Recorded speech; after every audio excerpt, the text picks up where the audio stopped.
कोई गणनायक करिबर बदन करहु अनुग्रह सोई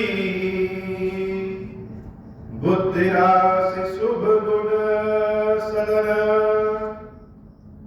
बंदव गुरु पद पदुम परागा सुरच सुबास सरस अनुरागा मंगल भवन अमंगल हारी उमा सहित जही जपत पुरारी सुमिर शिवा शिव पाई पसाऊं वर्णऊ रामचरित चित चाऊं पानी ग्रहण जब कीन महेशा हर्षे तब सकल सुरेशा हरि रामचरित सब आए प्रेम पुलक लोचन जल छाए कवन सुकाज कठिन जग माही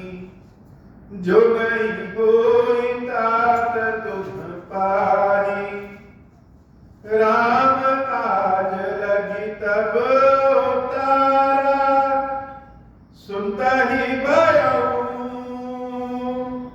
पर्वताकारा। हे महादेव, इस जगत में बाबा, इस जीवन में बाबा न कोई कार्य कठिन है, न ही कोई कार्य संभव है भैया। सारे कार्य सरल और संभव हो जाते हैं बाबा, अगर आपकी कृपा हो जाए। तब हनुमंत कही सब राम कथा निज नाम सुनत जुगल तन पुलक मन मगन सुमेरी गुणग्राम मंगल भवन अमंगल हारी उमा सहित जहि जपत पुरारी लंका निश्चर निकर निवासा यहाँ कहाँ सज्जन कर बासा मनमहु तारक करे कपिलागा तहि समय विभीषण जागा राम राम तेहि सुमिरन कीना हृदय हर्ष कपि सज्जन चीना यही सन हठि करी हूँ पहचानी साधु ते होई न कारज हानि विप्र रूप धरि वचन सुनाए सुनत विभीषण उठि तह आए करि प्रणाम पूछी कुशलाई विप्र कहूँ निज कथा बुझाई कि तुम हरिदासन मह कोई मोरे हृदय प्रीति अति होई कि तुम राम दीन अनुरागी आयहु मोहि करन बड़ भागी मंगल भवन अमंगल हारी उमा सहित जहि जपत पुरारी तब हनुमंत कही सब राम कथा निज नाम सुनत जुगल तन पुलक मन मन सुमेरे गुण ग्राम। राम कथा कहने में राम कथा की शुरुआत करना बहुत कठिन होता है। राम कथा की शुरुआत कहां से करें, कैसे करें? और एक बार जब कथा शुरू हो जाती तो फिर धीरे धीरे कथा अपने भाव में आ जाती। और यही दशा राम कथा सुनने के लिए भी होता है। राम कथा सुनने की शुरुआत करना ही कठिन होता। बाहर से हर जगह से मन को खींच करके मन राम कथा में लगा लेना यह आसान काम तो नहीं। और जब बाहर से खींच करके मन को राम कथा में लगाएंगे और उसके बाद जब राम कथा सुनना शुरू करेंगे, तो अगर सुनना शुरू किए तो धीरे धीरे कथा में डूब जाए। ये यार कथा कहने का, कथा कहना आसान तो है नहीं कि बस तुरंत बोलना शुरू किए, जैसे कि टेप रिकॉर्डर को ऑन करिए बटन शुरू हो जाए। मानव में और मशीन में यही अंतर है।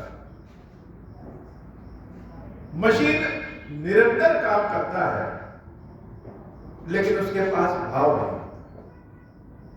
मनुष्य निरंतर काम नहीं करता लेकिन उसके पास भावना है। कथा में बिना भावना के व्यक्ति न कह सकता है और न सुन सकता है। यह सब हम इतना इसलिए कह रहे हैं कि जैसे मकड़ी अपने चारों ओर जाल बना लेती, अब बाद में जैसे कभी कभी लगता है कि खुद ही जाल बना सके। हम सब ने अपने कर्मों का ऐसा जाल बना लिया है कि उस कर्मों के जाल में ही फंस जाते।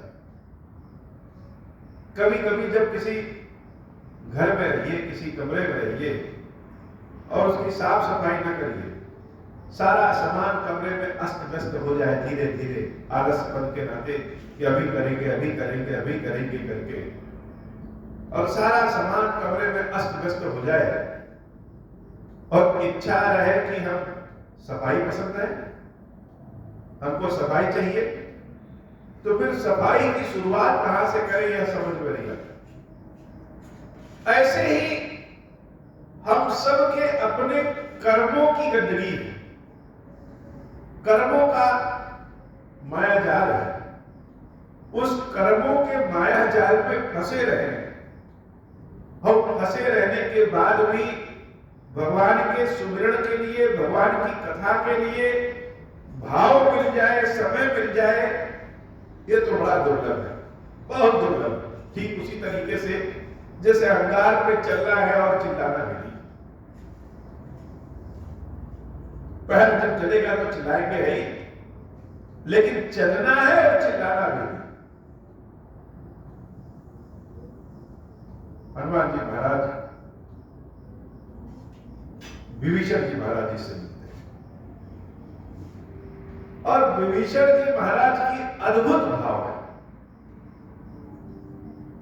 एक भगत जब दूसरे भगत से मिलता है तो चर्चा किसकी होगी?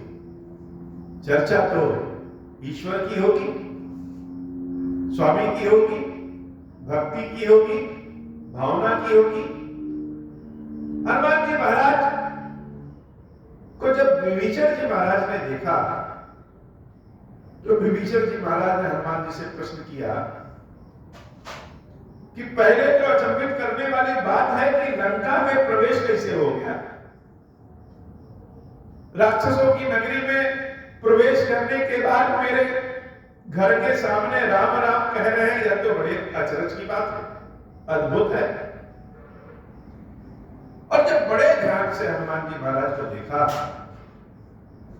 तो हाथ जोड़ करके कह रहे हैं कि तुम हरि दासन मह कोई। कल्पना करिए कि कभी ऐसा हो कि हमको लग जाए जैसे साक्षात भगवान ही मेरे लिए आ गए हैं। विभीषण जी महाराज को लगा कि यह हनुमान जी जो है, यह विप्र जो है, हनुमान जी तो विप्र वेश में थे, या कहीं ऐसा तो नहीं है कि अब भगवान के कोई भक्त हैं और भगवान ने इनको मेरे पास भेज दिया है कि जाओ विभीषण का हाल चाल ले। अद्भुत प्रेम जागृत हो गया, अद्भुत भाव जागृत हो गया किसी किसी को देख करके भाव जैसे स्वतः जागृत हो जाता है। अगले एक पर विभीषण जी महाराज कह रहे कि नहीं नहीं, हमको तो ऐसा लगता है कि जैसे आप राम के कोई भक्त नहीं, आप तो साक्षात राम ही, साक्षात राम हैं, और आए हैं अपने इस भक्त विभीषण पे दया करने, इस विभीषण पे करुणा और कृपा बरसाने कि तुम राम दीन अनुरागी, आप तो साक्षात राम ही है। अब हनुमान जी महाराज की क्या दशा? हनुमान जी महाराज सोच रहे हैं कि हम तो बानर हैं, अब बंदर पे प्रभु श्री राम ने ऐसी कृपा किया तो लंका पहुंच गए, और भगवान ने जैसे पहुंचा हमको भले लंका दिया है, लेकिन हमारे लिए सारी व्यवस्था उन्होंने पहले से कर दी। और तो और जब सेवक को ही स्वामी समझ लिया जाए, भक्त को ही लोग भगवान के रूप में दर्शन करने लगे, तो भक्त की दशा क्या होगी? हनुमान जी महाराज तो सोच रहे हैं कि अरे मैं तो बंदर हूं और मुझे यह कह रहे हैं कि आप राम हैं। अब तो हनुमान जी महाराज को जैसे अपना नाम बताना पड़ेगा। जैसे बहुत सारे लोग जब किसी मंदिर में जाते हैं तो मंदिर के जो पुजारी हैं, मंदिर के जो सेवक हैं, उनके चरणों को स्पर्श करते हैं, तो वास्तव में वो लोग उन पुजारी के चरणों को स्पर्श नहीं करते, भगवान के सेवा के कारण, भगवान की कृपा के कारण उन पुजारी में ही भगवान मान करके चरण स्पर्श करते हैं। और जब हृदय में हम अपने भगवान शंकर को बिठाएंगे और हृदय में हमारी गंदगी भरी रहे, तो मन तो उचट जाएगा।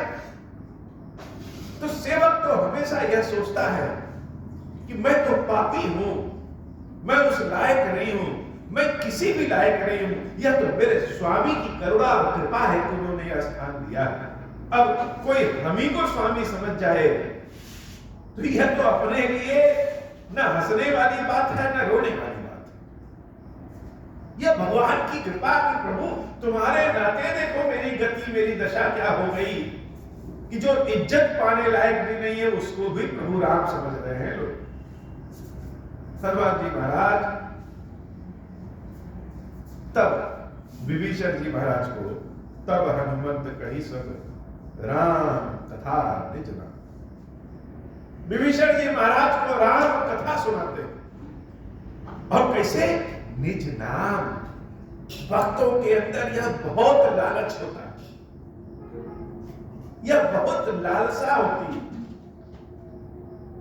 कि भगवान के साथ मेरा नाम जुड़ जाए। यद्यपि मेरे नाम की क्या विसात, लेकिन फिर भी इतनी लालसा तो रहती ही है कि मेरे प्रभु के साथ मेरा नाम जुड़ जाए।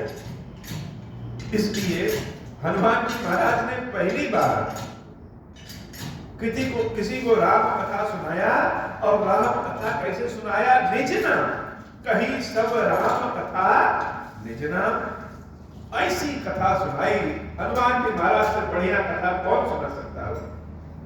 राम कथा हनुमान जी महाराज सुना दे तो व्यथा पूरे जीवन की ही दूर हो जाए। कथा जब कहना शुरू किए तो कहने वाला और सुनने वाला दोनों कथा के भाव में, प्रभाव में जैसे डूब गए। कह रहे हैं सुनत जुगल तन पुलक। क्या? सुनत जुगल। जुगल माने दो। दोनों जब राम कथा सुनते हैं, जो कह रहा है वो भी तो सुन रहा है, हम राम कथा कह रहे हैं तो हम भी तो सुन रहे हैं। तो स्वयं हनुमान जी महाराज और विभीषण जी सुनत जुगल, जब दोनों राम कथा सुनते हैं, तन पुलक तन एकदम से पुलकित हो जाता है, रोम रोम रोमावली रोमांचित हो जाती है, मन मगन। मन क्या होता है? मन मगन हो जाता है। यह मगनता कैसी? प्रसन्नता नहीं, अरे कोई चीज पाए और हम खुश हो गए, यह प्रसन्नता नहीं। मगनता मतलब जिसको पा गए तो बाकी सबको भूल जाए। किसी बच्चे को कोई खिलौना दे दीजिए, कोई चॉकलेट दे दीजिए, वो पा करके जैसे सब कुछ भूल जाता है। मगनता तो यही होती है। बड़े लोग तो मगन ही नहीं हो पाते। बड़े लोग क्या करेंगे? खुश हो लेंगे थोड़ा सा।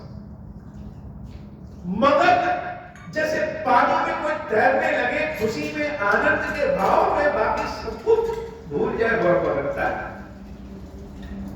अब विभीषण जी महाराज, हनुमान जी महाराज दोनों क्या हुए? मन मगन। मन मगन हो गया, क्यों? सुमेरी गुणग्राम। गुणग्राम प्रभु श्री राम के नाम का सुमिरन करके, प्रभु श्री राम के गुणों का सुमिरन करके, प्रभु श्री राम की कृपा का सुमिरन करके दोनों भक्त मगन हो गए। मंगल भवन अमंगल हारी, उमा सहित जहि जपत पुरारी। मंगल भवन अमंगल हारी, उमा सहित जहि जपत पुरारी। दोनों मगन हो गए। कथा सुनाने वाला भी रो रहा है और खुश हो रहा है, वो कथा सुनने वाला भी रो रहा है, खुश हो रहा है। किसी किसी से मिलिए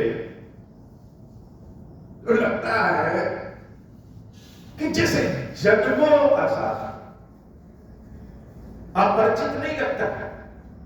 मिले तो आज ही है, लेकिन भाव विचार ऐसा मिला कि जैसे हृदय ही सामने उड़े।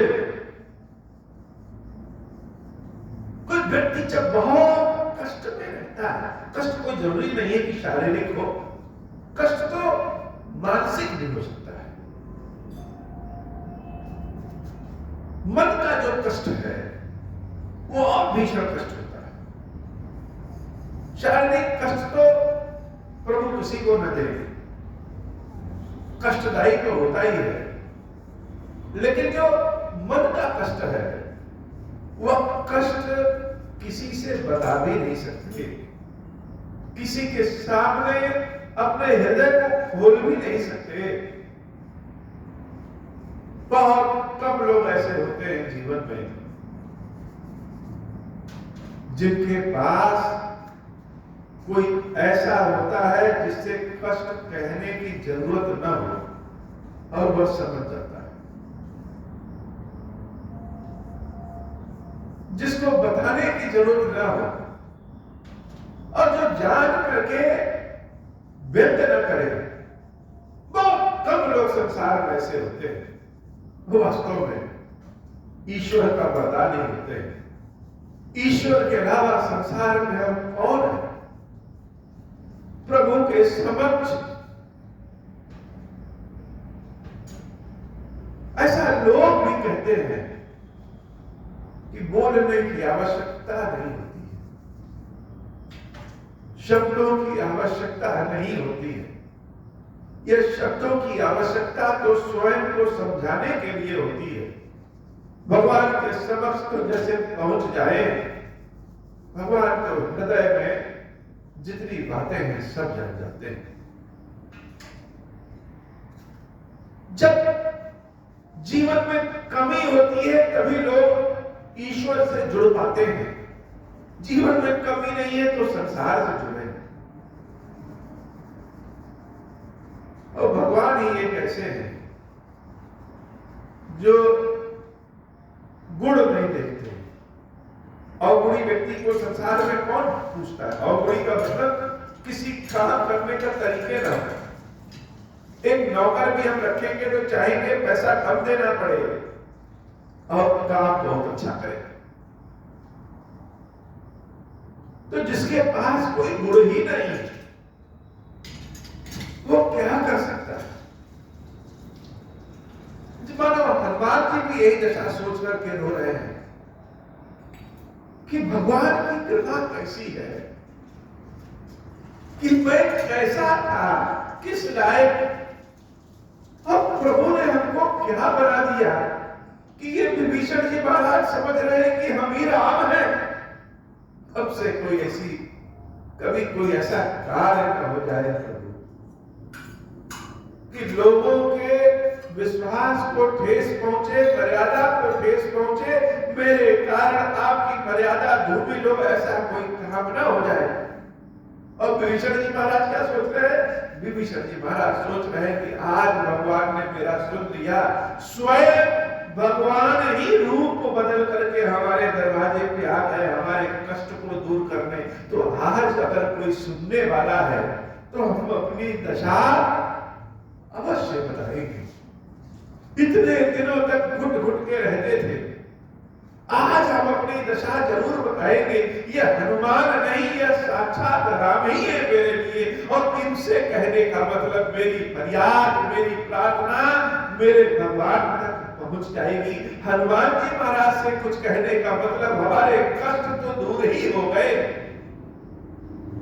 ऐसा भाव विभीषण जी महाराज के भीतर आया और हनुमान जी महाराज धैर्य पूर्वक उनकी बातें सुन रहे। विभीषण हाथ जोड़ करके पवन सुत बजरंगबली से कहते हैं, सुनाहु पवन सुत रानी हमारी, जिमि दसननी महु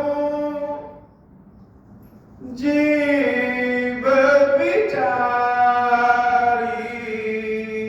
हे पवन सुत, हे बजरंगबली, ये सोने सी की दमकती हुई लंका को देख करके ऐसा मत सोचिए कि यह विभीषण तो बड़े आनंद में। लोग सोचते होंगे कि विभीषण को कौन सा कष्ट, सोने की लंका में रहता है, दशानन रावण का भाई है, न कोई डरने की बात, न कोई दरिद्रता की बात, न ही किसी तरह का कोई कष्ट। लेकिन विभीषण जी महाराज ने जब अपना कष्ट बताना शुरू किया तो यह पहले हनुमान जी से बता दिया कि मेरे कपड़े पहनने का तरीका, मेरे रहन सहन का तरीका, यह देख करके मत सोचिएगा कि विभीषण तो बड़ा आनंद में। यह हमारे कर्मों का जाल है, कर्मों के जाल में हम फंसे हुए हैं। सुनहु पवन सुत रानी हमारी। ये सब जो देख रहे हैं ये समझ लीजिए कि विभीषण उसी तरह रहता है। कैसे? जैसे जिमि दसननी जीव बिचारी, जैसे दांतों के बीच में जिह्वा है। जिह्वा क्या है? जिह्वा जैसे दांतों के बीच में रहती है, कभी भी दांत से बाहर निकल करके नहीं जा सकती, और इधर उधर टेढ़ी हुई तो दांत से कट जाती।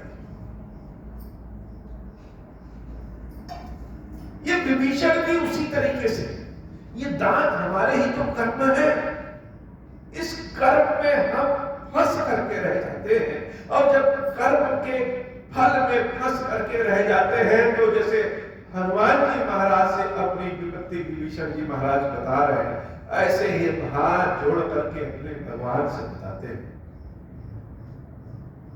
सब तो बता भी नहीं पाते, कहना क्या है जान भी नहीं पाते, किससे कहें यह भी नहीं जान पाते। विभीषण जी महाराज बता रहे हैं, जिमि दसननी महु जीव बिचारी, तात कबहु मोहि जानी अनाथा।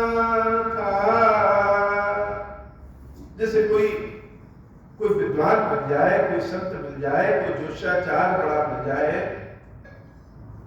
तो हम उससे पूछते हैं कि मेरे जीवन में सुख कब आएगा। किसी भक्त से भगवान का पता पूछते हैं कि क्या मेरी प्रार्थना भगवान तक पहुंच जा रही है।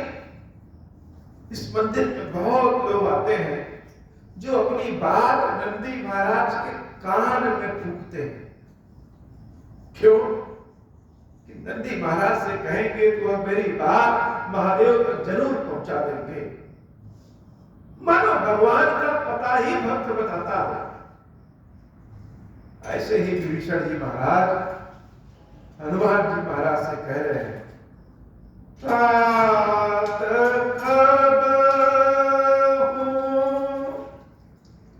हे राम, क्या मेरे स्वामी मेरे राम मेरी प्रार्थना सुनते हैं? सारे लोग कहते हैं कि राम तो अनाथों पे कृपा करते हैं, दीनों पे कृपा करते हैं, जिसके पास कोई नहीं होता उसके ऊपर कृपा करते हैं। तो कहीं ऐसा तो नहीं है कि मेरे प्रभु सोचते होंगे या विभीषण तो बड़े मजे में है, बड़े आनंद में है, न गरीबी की समस्या, न भुखमरी की समस्या, न रोटी कपड़ा मकान की समस्या, किसी चीज की समस्या ही नहीं। रावण का भाई है, सोने की लंका में रहता है, रावण के भाई होने के कारण किसी से डरने की भी आवश्यकता नहीं।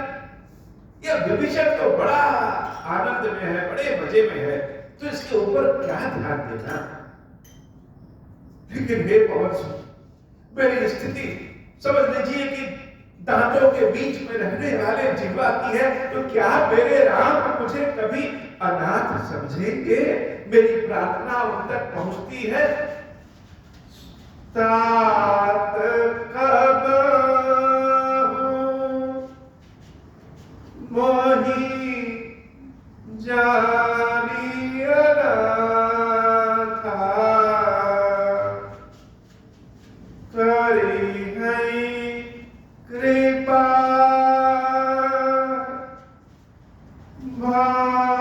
भानुकुल नाथा। बहुत सारे लोग महादेव जी से प्रार्थना करने आते हैं, उनको दूध चढ़ाते हैं, जल चढ़ाते हैं, जलाभिषेक करते हैं। कोई कपूर से आरती करता है, कोई घी के दीपक से आरती करता है, कोई तरह तरह के मिष्ठान, कोई तरह तरह के फल लेके आता है, कोई विशेष तरह का मंत्र लेकर के आता है। ऐसा सुने कि प्रभु इस मंत्र से जल्दी प्रसन्न हो जाते हैं। लोग दूसरों को बताते भी हैं कि भगवान को हल्दी चढ़ा दो, भगवान को केसर चढ़ा दो, भगवान के सामने इस मंत्र का पाठ कर लो, महामृत्युंजय मंत्र का जाप कर लो, कष्ट दूर हो जाएंगे। मानो वह भगवान की दशा जानते हैं, जिसे जानते हैं कि भगवान कब सो करके उठेंगे, कब ज्ञान देंगे, कब जानेंगे, कब कष्ट दूर करेंगे, कब उनको कपूर की आरती पसंद है, कब उनको क्या पसंद है। और कोई ऐसा होगा जिसको कुछ पता ही नहीं कि प्रभु जल से प्रसन्न होंगे, कि प्रभु खीर से प्रसन्न होंगे, कि प्रभु दूध से प्रसन्न होंगे, कि प्रभु मूंग मसूर की दाल से प्रसन्न होंगे, पता नहीं। वो तो इतना जानता है। लोगों ने कहा है कि भगवान की शरण में जाओ तो कष्ट दूर हो जाते हैं। वह तो भगवान की शरण में आ गया, हाथ जोड़ लिया, मंत्र भी नहीं बोल सकता है, क्या बोले पता नहीं, बस हाथ जोड़ करके खड़ा हो गए। खड़े अपनी समस्या को भी नहीं गिरा सकते हैं, बता सकते। विभीषण जी महाराज की दशा जैसे ऐसी है, और हनुमान जी महाराज उनको एक आशा के दीपक दिख गए। एक हनुमान जी महाराज एक पुल की तरह, सेतु की तरह दिख गए कि हनुमान जी से जो कहेंगे वह बात मेरे प्रभु राम तक पहुंच जाएगी। तो पहुंचने की आवश्यकता क्या है? हनुमान ही कष्ट दूर कर देंगे। तो मेरे राम क्या मुझे अनाथ समझेंगे? अनाथ जब समझेंगे तब वह मेरे ऊपर कृपा करेंगे। कहे यही कृपा भानुकुल ना था। अगर कहीं वह समझ लिए कि विभीषण तो बड़े मजे में है, तब तो कृपा नहीं करेंगे। फिर ना हमको कुछ आता नहीं,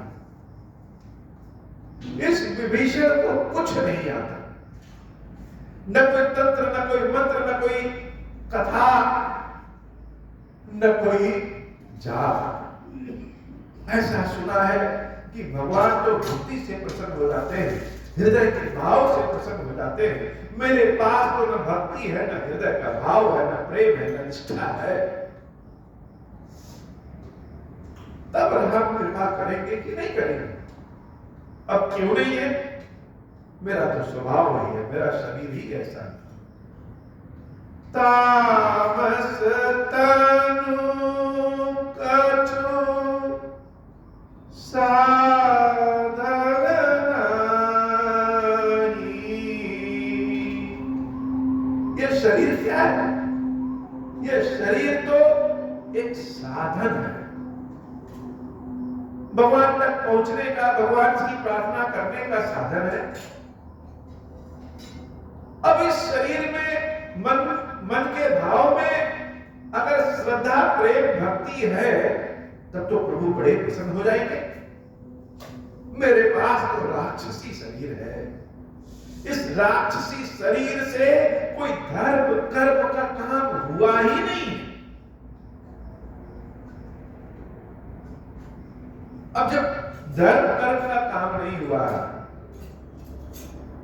हृदय में पाप भरा है, तो भगवान के प्रति प्रेम कैसे होगा? लेकिन एक चीज है, क्या है? लालसा, लालच। कैसी लालसा? लालच यह कि भगवान की शरण में चले जाए तो भगवान कृपा करेंगे। जैसे किसी को कोई पद की आकांक्षा तो है, लेकिन वह पद प्राप्त करने के लिए जो मेहनत करनी पड़ेगी, जो गुण होने चाहिए, वह नहीं है, तो वह पद तो नहीं मिल सकता। लेकिन प्रभु के समक्ष ऐसा नहीं है। प्रभु के समक्ष तो हम अपनी इच्छा अगर अपने शब्दों से कहेंगे तो भगवान की कृपा हो गई, तो भगवान उस इच्छा के लिए भाव भी दे देंगे। तो हे नाथ, विभीषण जी महाराज के भाव की, विभीषण जी महाराज की कथा प्रसंग को समझने बूझने के लिए स्वयं को कथा से जोड़ना पड़ेगा। मान लीजिए जैसे विभीषण हम ही हैं और हमारे अंदर एक इच्छा है कि राम की कृपा प्राप्त हो जाए और कुछ नहीं है, और कुछ नहीं, इतने पाप कर्म किए हैं कि उन कर्मों के नाते भाव उत्पन्न नहीं होता, समय भगवान की भक्ति का मिलता नहीं, तो क्या करें? तामस तनु कछु साधन नहीं, प्रीति न पद सरोज मन माही। विभीषण जी महाराज जैसे निराशा में डूब गए। जब किसी चीज की इच्छा हो और पात्रता न हो, योग्यता न हो, सामर्थ्य न हो, तो मन को मारना पड़ता है, तो व्यक्ति कुंठा में चला जाता है। विभीषण जी महाराज मानो कुंठा में चले गए, स्वयं कहे स्वयं कुंठा में चले गए। लेकिन निराशा में ही आशा हो जाती है। भगवान की कृपा हो जाए तो संसार में कोई भी पात्रता मिलने में दिक्कत नहीं होगी, संसार में कोई कार्य असंभव ही नहीं। जब देवी काली की कृपा कालिदास पे हुआ तो उनके जैसा मूर्ख व्यक्ति भी परम ज्ञानी हो गया। और हनुमान जी महाराज विभीषण जी की बात जब सुन रहे हैं तो मन ही मन बड़े प्रसन्नचित्त हैं और हंस रहे हैं कि ये कह रहे हैं मेरे सामने कि मेरे पास तो कोई साधन नहीं। अरे किससे कह रहे हैं? ये तो फिर भी राक्षस हैं, हम तो बंदर हैं। इनके पास तो ज्ञान आ सकता है, हम तो बंदर हैं। लेकिन उसके बाद भी प्रभु की कृपा देखो। तो हनुमान जी महाराज उनकी बात को थोड़ा सा सुन के मुस्कुरा गए। अब जब हनुमान जी अगर कहीं मुस्कुरा दे तो जिंदगी में कोई कमी रहेगी क्या? कष्ट अपने आप दूर हो जाते हैं, रास्ता अपने आप दिखने लगता है, भगवान से मुलाकात अपने आप हो जाती है। हनुमान जी महाराज जब मुस्कुरा दिए तो जैसे विभीषण के निराशा में ही आशा आ गई और अचानक से विभीषण जी महाराज का बोलचाल का तरीके बदल गए।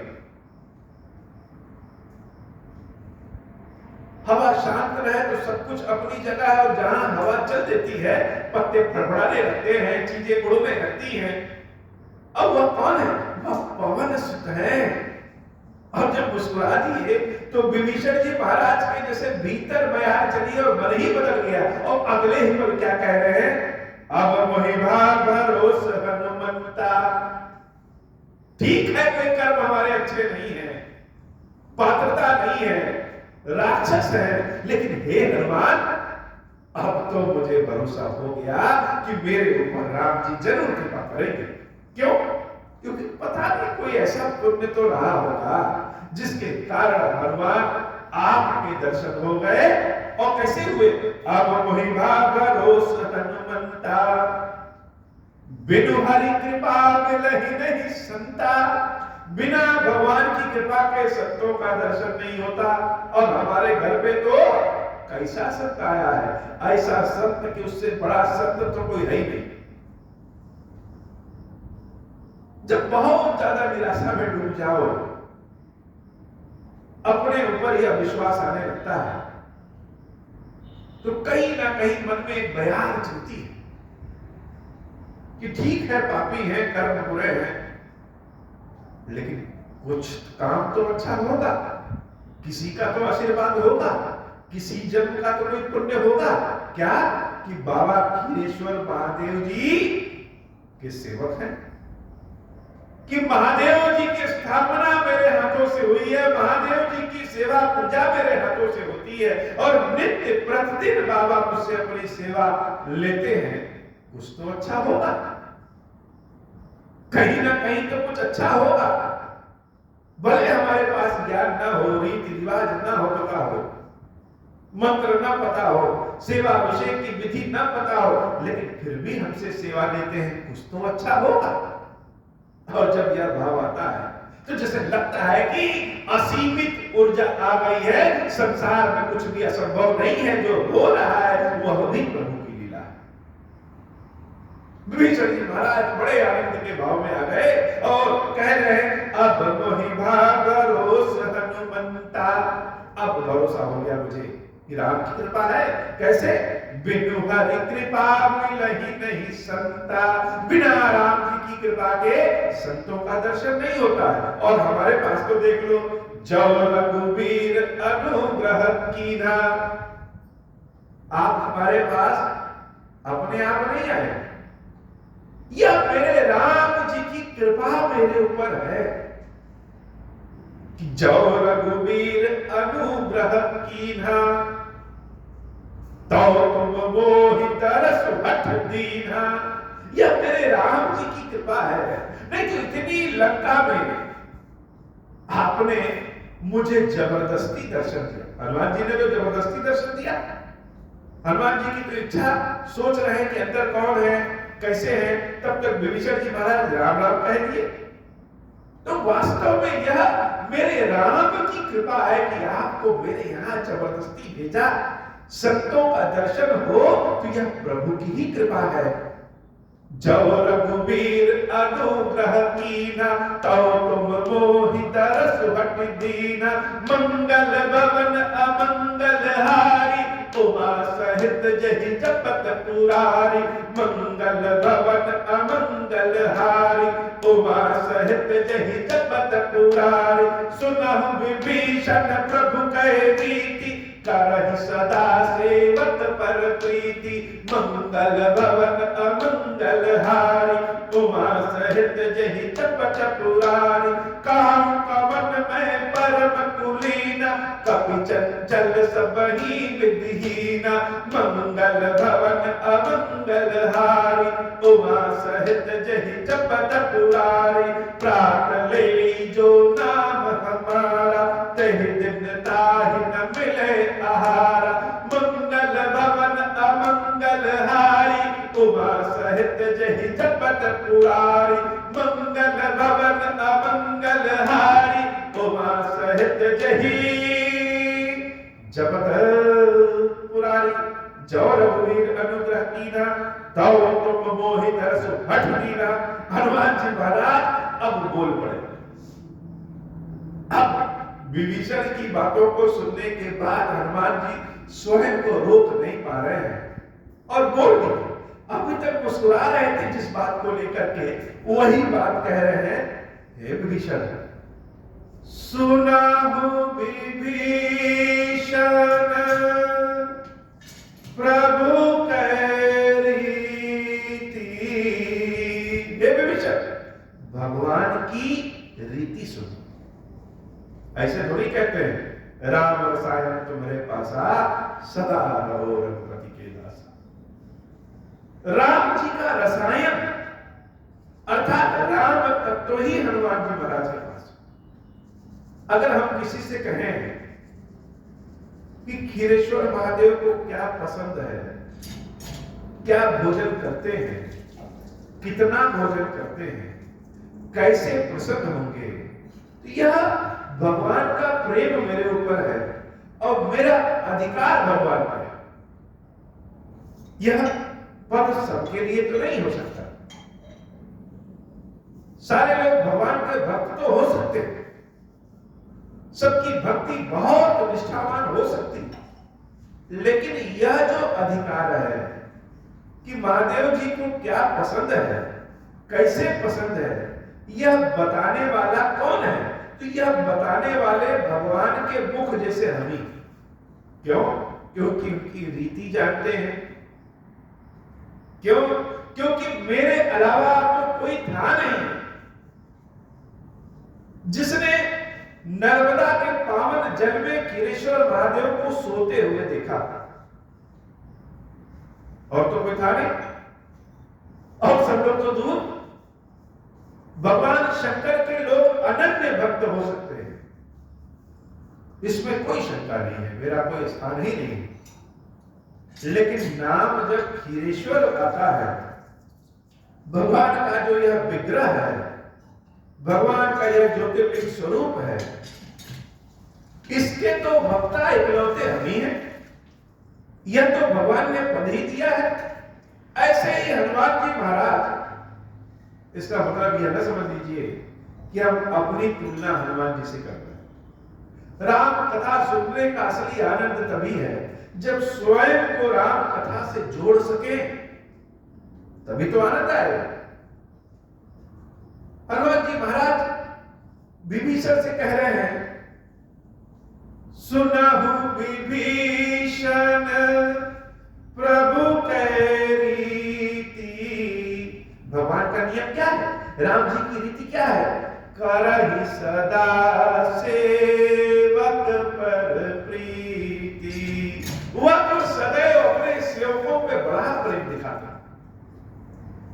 वह सेवक ज्ञानी हो, अज्ञानी हो, अवगुणी हो, राक्षस हो, बंदर हो, मनुष्य हो, देवता हो, कोई फर्क नहीं। वह तो अपने सेवक पे बहुत प्रेम दिखाते हैं। अब लोग कहेंगे उदाहरण, संसार में तो चमत्कार को ही नमस्कार है। उदाहरण क्या है, कैसे जाने कि सेवक पे बहुत प्रेम करते हैं राम? तो अपने उदाहरण से बढ़िया भला और कौन हो सकता है? हनुमान जी महाराज अपना उदाहरण दे रहे हैं और अपना उदाहरण देकर के जैसे रो रहे हैं। भगवान की कृपा को जब हम जान जाएं तो वह लगता है जैसे आंसू के रूप में ही शब्द निकल रहे हैं। कहां कवन में परम कुलीना, कपि चंचल सब ही विधिहीना। मुझे देख लो, मैं तो क्या हूं? मैं कौन से बहुत ही कुलीन कुल का हूं? मैं कौन सा बहुत ज्ञानी हूं? क्या बंदर। और बंदर को क्या आता है? ठीक से कोई एक काम करने में नहीं आता। भोजन रख दिया जाए बंदर के लिए तो वह भी सात्विक तरीके से बिना कुछ गिराए भोजन नहीं कर सकता। कपि चंचल सब ही विधिहीना। हमारा तो स्वभाव ही चंचलता का है। हम हर चीज गिराते पटकते रहते हैं, बिखेरते रहते हैं। हम तो बंदर हैं, हर विधि से हीन हैं। और तो और प्रात ले जो नाम हमारा, सुबह सुबह बंदर का नाम ले लो, मुख देख लो, ते दिन ताही न मिले आहारा। ऐसा लोग कहते हैं कि उस दिन भोजन नहीं मिलता। उसके बाद भी प्रभु की कृपा देखो कि भगवान श्री राम ने मुझे समुद्र लंघवा करके लंका में भिजवा दिया। और कोई होता तो हमको तो नहीं भेजता, वो तो इंद्र को भेजता, चंद्रमा को भेजता, कुबेर को भेजता। इस बंदर पे कौन भरोसा करता? लेकिन प्रभु की कृपा देखो कि इस लंका में भगवान के दूत बनकर के सीता मैया का पता लगाने के लिए कौन आया? हम आए और आ भी गए। भला बंदर कहीं उड़ता है या बंदर कहीं समुद्र में तैर सकता है? लेकिन यह प्रभु की कृपा है। असमय अधम सखा सुनु, मोह पर रघुबीर, कीन कृपा सुमेरे गुण, भरे विलोचन नीरा।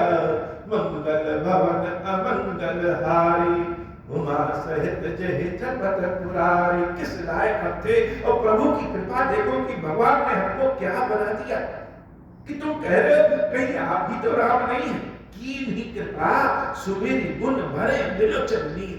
भगवान की कृपा के बारे में जब हनुमान जी महाराज याद कर रहे हैं, बोल नहीं पा रहे, बोल नहीं पा रहे। इतने कह रहे हैं मुझे देखो, भरे विलोचन नीर, आंखों से आंसू की धारा बह रही। यह राम की कृपा है, यह प्रभु की कृपा है। और प्रभु की रीति ही यही है कि अपने सेवक पे बहुत प्रीति करते हैं। और ऐसे स्वामी को, ऐसे भगवान को कोई भूल जाए, सांसारिक बातों के लिए भूल जाए, तो जीवन में उसके दुख नहीं आएगा तो और किसके आएगा? जानता हूं अस स्वामी विसारी, फिर हित काहे न होहि दुखारी। मंगल भवन अमंगल हारी, उमा सहित जहि जपत पुरारी। यही विधि कहत राम गुण ग्राम, पावा अनेर बाच विश्राम। मंगल भवन अमंगल हारी, उमा सहित जहि जपत पुरारी। भगवान श्री राम की भक्ति, भगवान श्री राम के गुण के बारे में हनुमान जी महाराज जब बताना शुरू किए तो क्या हुआ? पावा अनिर्वाच विश्रामा। अनिर्वाच्य अर्थात जिसके बारे में वचनों से शब्दों से बोल नहीं सकते, ऐसा विश्राम, ऐसा शांति श्री हनुमान जी महाराज को मिल गई। भगवान की कथा कहने से, भगवान की कथा सुनने से लोग कहेंगे क्या मिलता है, क्या नहीं मिलता? सब कुछ मिलता है। सबसे पहले तो ऐसी शांति मिलती है, अनिर्वाच्य विश्रामा, जहां सब कुछ विश्राम हो जाए वही राम है। सारा ब्रह्मांड तो नाच रहा है, घूम रहा है, और राम क्या है? जहां सब कुछ विश्राम हो जाए वही राम है। तो भगवान की कथा कहने सुनने से अनिर्वाच्य विश्रामा, बड़ी शांति। मंगल भवन अमंगल हारी, उमा सहित जेहि जपत पुरारी। पुनि सब कथा विभीषण कही, जहि विधि जनक सुता कहराही। तब हनुमंत कहा सुनु भ्राता, देखी चाहूं जानकी माता। मंगल भवन अमंगल हारी, उमा सहित जेहि जपत पुरारी। विभीषण जी महाराज ने हर वह कथा सुनाई, वह तरीका सुनाया, वह बात बताई जो जानकी माता के बारे में थी। हनुमान जी महाराज हाथ जोड़ करके विभीषण जी महाराज से कहते हैं, जानकी माता का दर्शन करना चाहते हैं, हे विभीषण, वह उपाय बताओ जिससे जानकी मैया का दर्शन हो सके।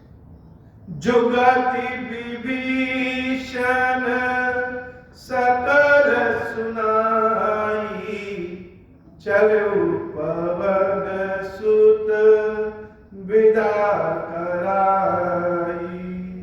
करि सोई रूप गयो पुनि तहाँ, बन अशोक सीता जहाँ। विभीषण जी महाराज ने उपाय बताया और हनुमान जी महाराज ने विदा मांग करके उस अशोक वाटिका की ओर चल दिए, जहां पे सीता माता का दर्शन होता है।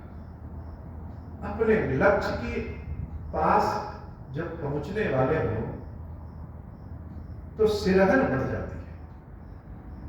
बहुत दिनों के बाद कथा में जानकी मैया का दर्शन होने वाला है, और जानकी मैया का दर्शन जैसे कथा का प्राण है।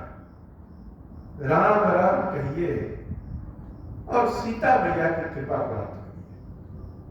हनुमान जी महाराज के रोम रोम रोमांचित हैं और धीरे धीरे वह उस ओर बढ़ रहे हैं जिस ओर जहां अशोक वाटिका में जानकी मैया है।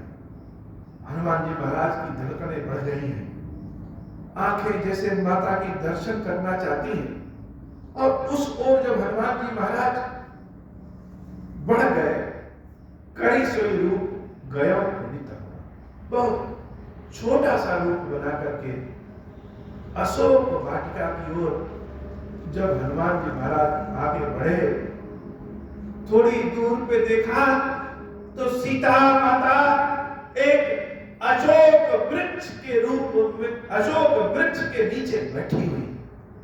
हनुमान जी महाराज दूर से ही जब सीता जी को देखते हैं, देखी मनहि महु कीन प्रणाम, बैठे ही बीती जास निसिजामा। जब सीता जी को देखते हैं हनुमान जी महाराज, वह पवन सुत जो सदैव उछलते कूदने वाले हैं, वह सीता जी को देख करके जिस स्थान से देखते हैं उसी स्थान पे धम से बैठ जाते हैं। हवा अगर रुक जाए तो सब कुछ शांत हो जाता है। माता सीता के रूप, माता सीता की स्थिति को देख करके हनुमान जी महाराज के पास इतना बल ही नहीं है कि वो आगे बढ़ सके। मन ही मन कीन प्रणामा, मन से सीता मैया को प्रणाम करते हैं और उसी स्थान में बैठ जाते हैं। देवी सीता के रूप के बारे में प्रभु श्री राम से क्या क्या सुने थे, और देवी सीता के रूप को आज जब अपनी आंखों से देख रहे हैं तो कैसी स्थिति है। कृष्ण